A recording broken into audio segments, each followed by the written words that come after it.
দিনদারি দেখে, ভালো কথা। আল্লাহ রসুল বলেছেন যে যাকে তুমি বউ করবে, স্ত্রী করবে, তার কাছে মাল দেখো। মাল থাকা দরকার, কিন্তু আমরা মালদার কেন খুঁজি? ধনী দেখে, মালদার দেখে শ্বশুর কর, তাহলে কি হবে?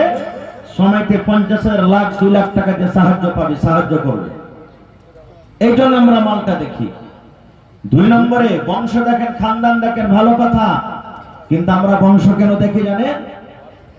এই খানদানটা কিন্তু খুবই লাঠিপাটি, আর লাঠি খুব জোর আছে। যদি গ্রামে গ্রামে কোনো অন্য লোকের সাথে যদি লড়াই ঝগড়া হয়, শালা একবারে শহরের মেয়েরা সবকে একবারে লাশ বিছিয়ে দিবে, সময়তে কাড়ি দেবে। এই জন্য আমরা কি করি? বংশ দেখি। জি না। 3 নম্বরে সৌন্দর্য দেখতে হবে, দেখতে ভালো আছে কিনা, চেহারা ভালো আছে কিনা। নবী বলেছেন 3 নম্বরে সৌন্দর্য দেখতে হবে, এটাও ভালো। কিন্তু তার আগে আর একটা কথা বলে দিই, দেখবে কে?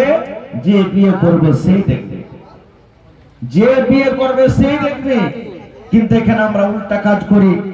গ্রামের মন্ডল যায়, মৌলভী সাহেব যায়, বহনু যায়, সালা যায়, অমুক যায়, তমুক যায়, 10 জন 15 জন করে দেখে আসি, আর ছেলেটা একবারও দেখতে যাই না। এবার পরে কি হলো? ছেলেটা বলছে যে আমি এটা স্ত্রী আমি রাখবো না। কিংবা মেয়েটা বলে আমার স্বামী পছন্দ নয়, আমি এরকম স্বামীর বাড়িতে চলতে পারবো না, এরকম স্বামীর বাড়িতে আমি ভাত খেতে পারবো না।